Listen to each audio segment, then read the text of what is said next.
Good morning. I'm Candy Morgan. I'm the director at the Comanche National Museum and Cultural Center. And it's an exciting time for the museum this year because we are celebrating our 10-year anniversary this September. We opened in September 2007 with an operating budget of a little over $400,000. And at that time, we were governed by a board of directors. Today, that board of directors was suspended back in February of 2014 by CBC resolution, and so we are supervised by our tribal administrator, Jimmy Arterberry. And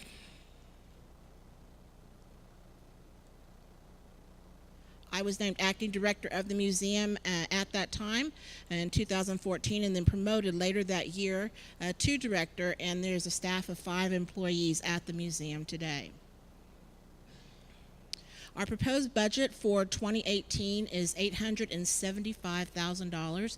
That's actually $75,000 less than our current budget that we're operating on now, which is $950,000. And I want to take a look back, do a little overview of fiscal year 2016, where we were approved $1.1 million, and we spent over $700,000, and we came in under budget. Now, the reason why we came under budget was because that was when the tribe was going through some financial issues, and we just essentially stopped all spending. We were trying to help, to give back, to do what we could, so we essentially kept the doors open. If we didn't need it, we didn't buy it, and so that's how we ended up with that big number going back to the tribe. Financial responsibility. We understand at the museum that the Comanche tribal members are our bosses, and so we're looking out for the money of the people, and so that's why the responsibility, the big carryover is financial responsibility. Let's take a look back. I don't know if you can see this picture very well, but when we opened in 2007, it was basically just a shell of the museum, and we had really nice graphics on the walls. We had some good panel information, but there really wasn't any meat inside of it because there was no collection. And so it took some time to build that. And so at that time, first couple of years, we did need a multi-million-dollar budget. First couple of years, because we had no artifacts, we had no kind of fine artwork. And so it took some time to build that up. And now that we finally have that, we're not needing as much money. So now we are home to the largest Comanche fine art collection in the world, and we have our collection totals over 5,000 different items. But we still operate under the same mission that we operated in when we opened in 2007, which is to educate. We want to educate the communities about Comanche history, culture, and fine art, and that's something that we strive for every single day. We see approximately 10,000 different visitors a year, and of that number, roughly around 13% of those people would be school groups from all over Southwest Oklahoma. And many of those are from Comanche.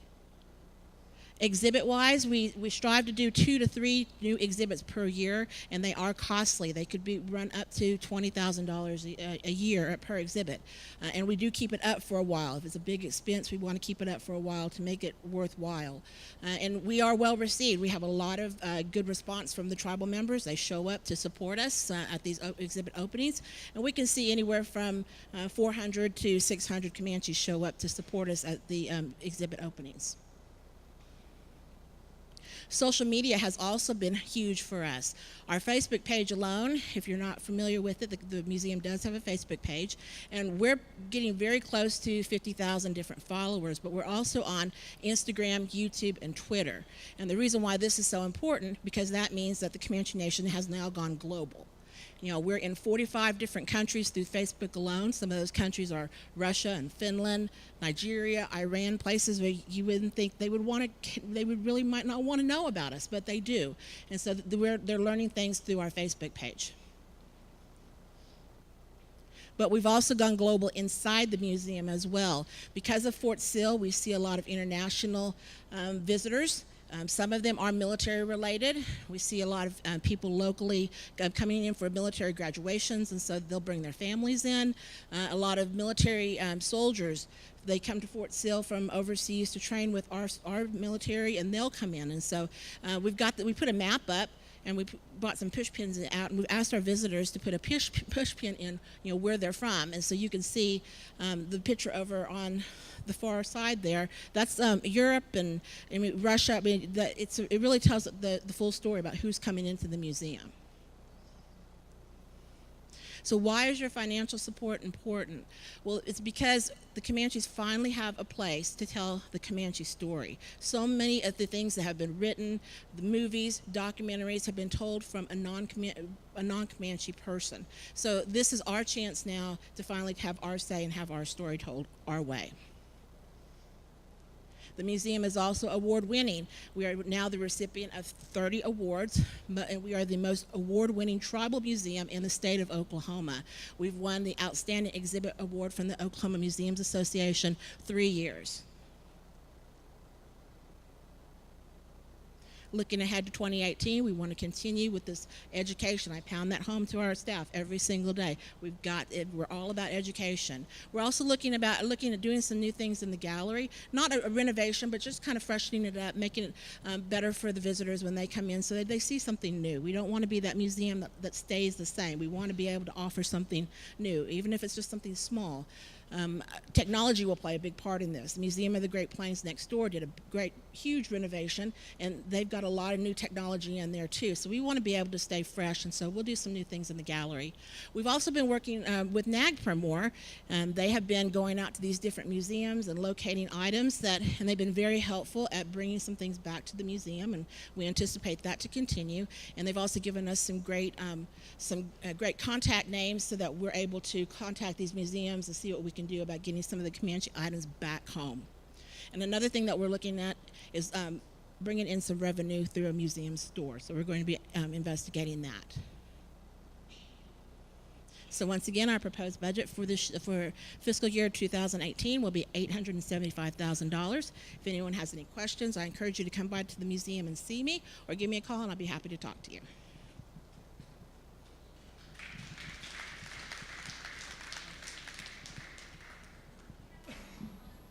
Okay.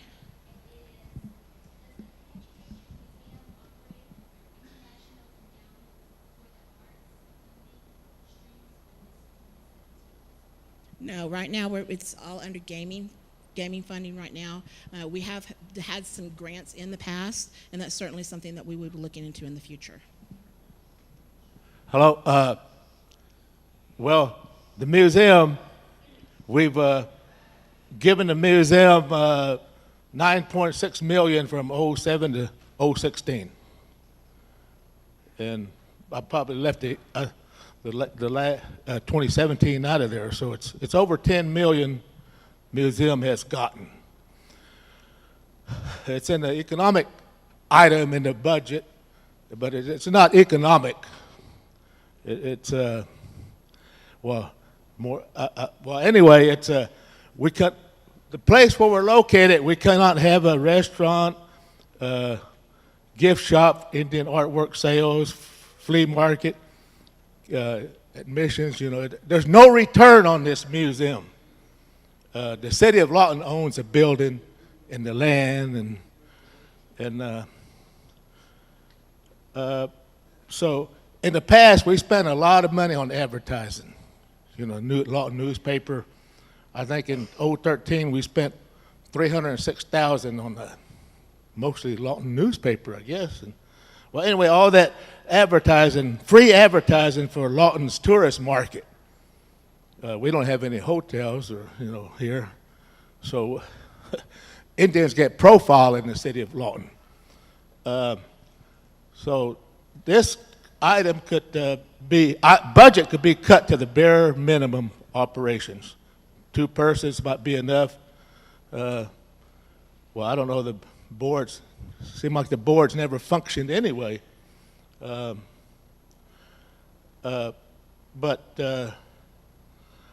guess I would suggest to move that museum maybe to that money lodge or somewhere. We should have a building somewhere that'll, and then when they first done this museum, I recommended that we, in that lease, I don't know, 100-year lease or 99 or something for $1 or something like that, to put in there that if we don't operate it as a museum, we're not obligated to.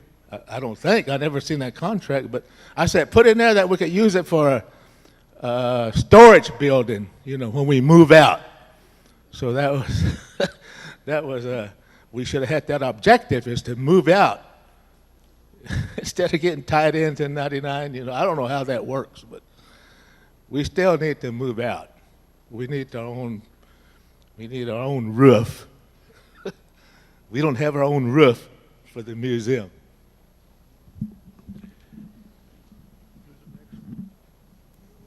I have two things that I would like to say. Mr. Narcomi brings up this number about advertising that was not all spent at the Lawton Constitution.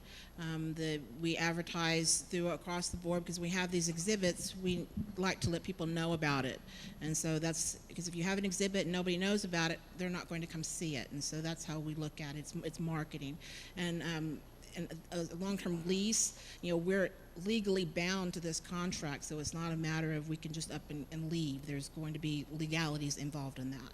Right, and I might just add that, in the past, that's true, there was a lot of money put into it, but this program has been very financially responsible this past year.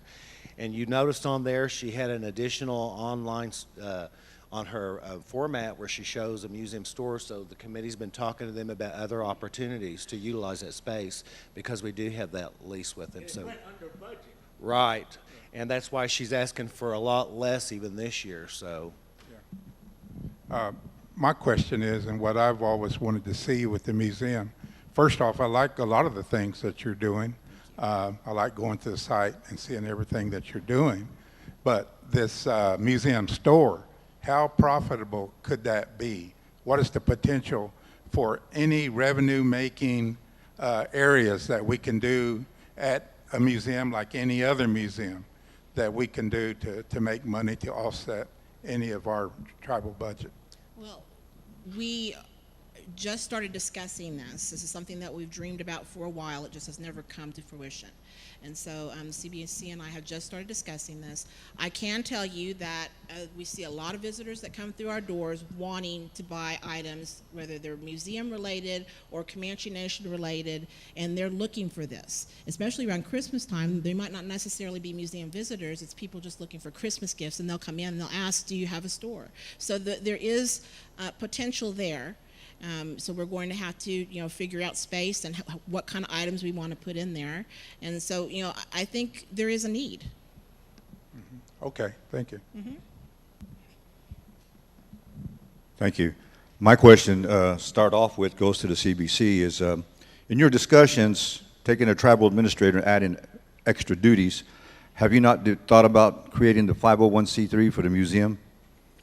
As a 501c3, they can do all the grant writing and bring it in to the organization, thereby reducing some of the lien or the requirement to just survive on gaming money. And you have another entity. Do you refer people over to the visitor center when they want gifts? Yes, we do. So these two entities can be combined because they can both become income earners. Now, the leases, most leases have some kind of buyout clause. So if they need $99 or $96 for the rest of the contract, just give it to them.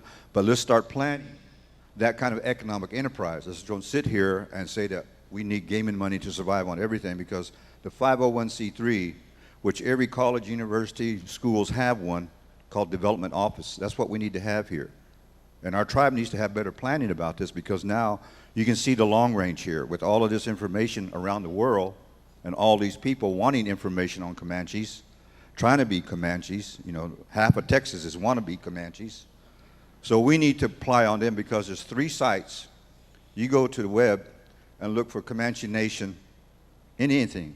There's 2 or 3 companies in Texas that are selling Comanche identified products, cups, souvenirs, and they're not owned by us. But they use our name, they use our colors.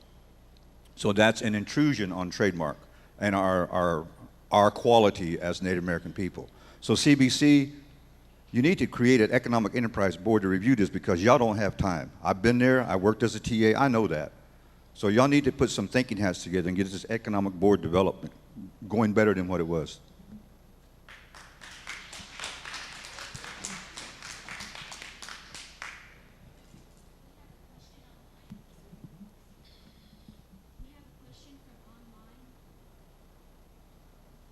And it is, do we rent the building from the city of Lawton, and what is the amount? We are on a long-term lease for 99 years, and it is $1 per year. And another question is, why doesn't the museum and other programs develop a 501c3? Actually, this is not the first time that this has come up. I've been at the museum since March of 2008, and I started as museum assistant. So I've seen the museum almost from the very beginning. And the previous director, she worked with the board because that was something that the then board wanted, and so it was researched. And I don't have the information in front of me, to give you, the details on it. But I do know that she turned to the Oklahoma Museums Association, and there were things involved where it just wouldn't work out. Now, that's something that we'll have to get together and present to CBC at a later time, if that's a direction that the CBC would like to go. Yes. As an out-of-towner, I think many will agree with me that live out of state. The museum is one of the things we're most proud of because of the impact it has and something that we could promote and send people to see about our culture and heritage. So thank you for everything you've done. Thank you. I think it's imperative that we keep the museum, and just so much to learn from it. And the awards that you've won are just amazing.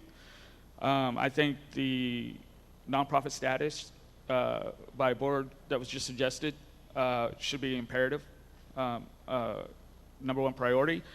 I think that there's a lot of smart people within the Comanche Nation that can put that together and do what needs to be done. I think you should be commended for your budget request, showing that you've actually gone down. I think that's outstanding.